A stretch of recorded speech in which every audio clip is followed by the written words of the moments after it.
राधे राधे। कैसे हैं आप लोग? ईश्वर कृपा से आप सब अच्छे होंगे। ईश्वर सब पे कृपा बनाए रखे, सबका कल्याण करे।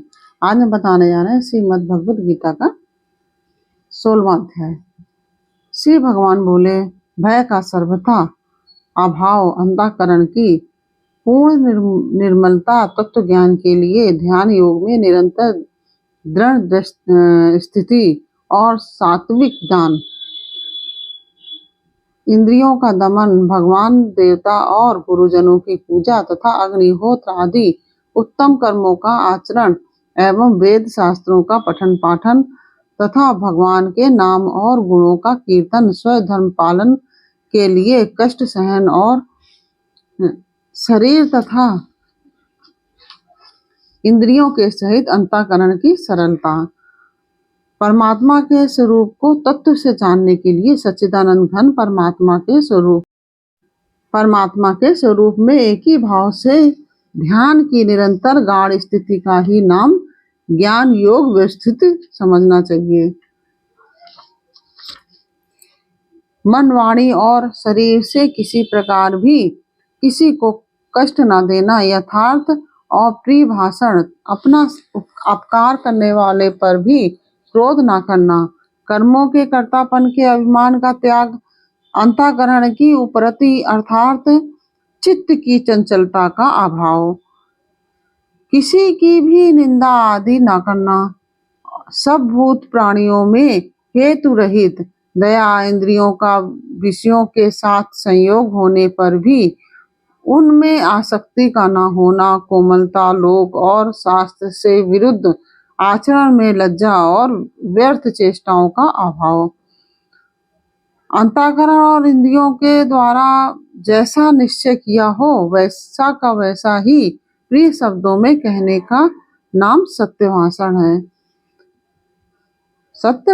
है। तेज, क्षमा, धैर्य, बाहर की शुद्धि एवं किसी में भी शत्रु भाव का न होना और अपने में पूज्यता के अभिमान का अभाव, ये सब तो हे अर्जुन दैवी संपदा को लेकर उत्पन्न हुए पुरुष के लक्षण हैं। हे पार्थ, दंभ, घमंड और अभिमान तथा क्रोध, कठोरता और अज्ञान भी ये सब आसुरी संपदा को लेकर उत्पन्न हुए पुरुष के लक्षण हैं। दैवी संपदा मुक्ति के लिए और आसुरी संपदा बांधने के लिए मानी गई है। इसलिए हे अर्जुन, तू शोक मत कर, क्योंकि तू दैवी संपदा को लेकर उत्पन्न हुआ है। श्रेष्ठ पुरुषों की उस शक्ति का नाम तेज है कि जिसके प्रभाव से उनके सामने विषयासक्त और नीच प्रकृति वाले मनुष्य भी प्रायः अन्यायाचरण से रुककर उनके कथनानुसार श्रेष्ठ कर्मों में प्रवृत्त हो जाते हैं। हे अर्जुन, इस लोक में भूतों की सृष्टि यानी मनुष्य समुदाय दो ही प्रकार का है, एक तो दैवी प्रकृति वाला और दूसरा आसुरी प्रकृति वाला। उनमें से दैवी प्रकृति वाला तो विस्तार पूर्वक कहा गया है। अब तू आसुरी प्रकृति वाले मनुष्य समुदाय को भी विस्तार पूर्वक मुझसे सुन। आसुरी स्वभाव वाले मनुष्य प्रवृत्ति और निवृत्ति इन दोनों को ही नहीं जानते, क्यों? इसलिए उनमें ना तो बाहर भीतर की शुद्धि है और ना श्रेष्ठ आचरण है और ना सत्य भाषण ही है। वे आसुरी प्रकृति वाले मनुष्य कहा करते हैं कि जगत आश्रय रहित, सर्वथा असत और बिना ईश्वर के अपने आप केवल स्त्री पुरुष के संयोग से उत्पन्न है, अतएव केवल काम ही इसका कारण है, इसके सिवा और क्या है। इस मिथ्या ज्ञान को आलंबन करके जिनका स्वभाव नष्ट हो गया है तथा जिनकी बुद्धि मंद है, वे सबका अपकार करने वाले क्रूर कर्मी मनुष्य केवल जगत के नाश के लिए ही समर्थ होते हैं। वे दंभ, मान और मद से युक्त मनुष्य किसी प्रकार भी पूर्ण न होने वाली कामनाओं का आश्रय लेकर अज्ञान से मिथ्या सिद्धांतों को ग्रहण करके भ्रष्ट आचरणों को धारण करके संसार में विचरते हैं तथा वे मृत्यु पर्यंत रहने वाली असंख्य चिंताओं का आश्रय लेने वाले विषय भोगों के भोगने में तत्पर रहने वाले और इतना ही सुख है इस प्रकार मानने वाले हैं। वे आशा की सैकड़ों फांसियों से बंधे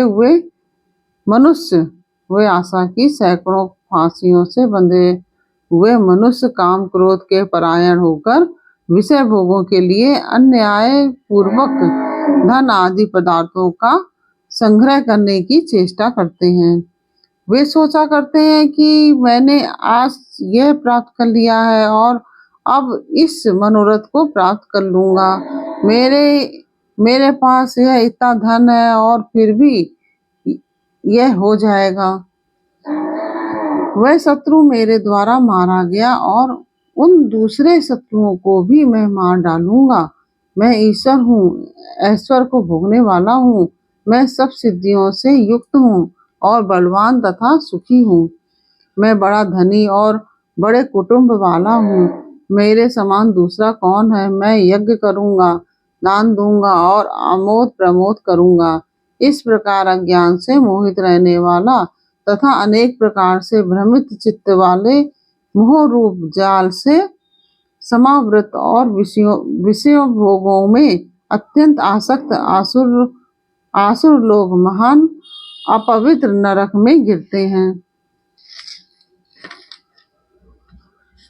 वे अपने आप को ही श्रेष्ठ मानने वाले घमंडी पुरुष धन और मान के मद से युक्त होकर केवल नाम मात्र के यज्ञों द्वारा पाखंड से शास्त्र विधि रहित यजन करते हैं। वे अहंकार, बल, घमंड, कामना और क्रोध आदि के परायण और दूसरों की निंदा करने वाले पुरुष अपने और दूसरों के शरीर में स्थित मुझ अंतर्यामी से द्वेष करने वाले होते हैं। उन द्वेष करने वाले पापाचारी और क्रूरकर्मी नराधामों को मैं संसार में बार बार आसुरी योनियों में ही डालता हूँ। उन द्वेष करने वाले पापाचारी और क्रूरकर्मी नराधामों को मैं संसार में बार बार आसुरी योनियों में ही डालता हूँ। इस प्रकार से भगवान कृष्ण बोल रहे हैं। हे अर्जुन, वे मूढ़ मुझको न प्राप्त होकर ही जन्म जन्म में आसुरी योनि को प्राप्त होते हैं, फिर उनसे भी अति नीच गति को ही प्राप्त होते हैं, अर्थात घोर नरकों में पड़ते हैं। काम, क्रोध और लोभ ये 3 प्रकार के नरक के द्वार आत्मा का नाश करने वाले अर्थात उसको अधोगति में ले जाने वाले हैं। अतएव इन तीनों को त्याग देना चाहिए। हे अर्जुन, इन तीनों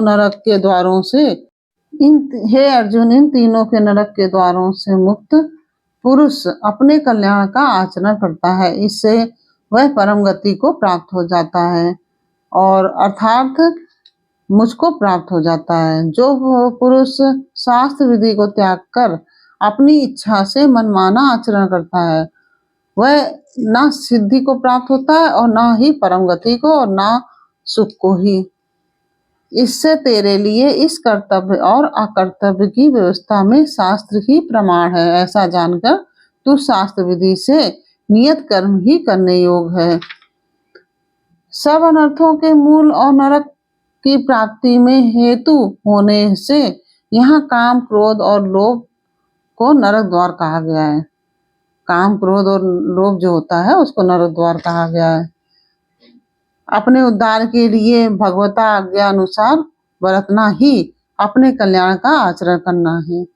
जो भगवता आज्ञा भगवान की आज्ञा होती है उसके अनुसार चलने को ही अपना कल्याण करने का आचरण करना कहा गया है। इस प्रकार से यह 16वां अध्याय पूर्ण हुआ। यह अध्याय आपको कैसा लगा यह हमें कमेंट बॉक्स में अवश्य बताइए। अच्छा लगा हो वीडियो को लाइक शेयर अवश्य कीजिए। कमेंट में राधे राधे अवश्य लिखिए। और यदि आपने हमारे चैनल को सब्सक्राइब नहीं किया तो प्लीज़ हमारे चैनल को सब्सक्राइब कर लीजिए और बेल आइकन बटन अवश्य दबा दीजिए, जिससे कि हमारे आने वाले सारे वीडियोज आपको प्राप्त हो सकें। फिर मिलते हैं आपसे अगले अध्याय के साथ अगले वीडियो में। तब तक के लिए राधे राधे।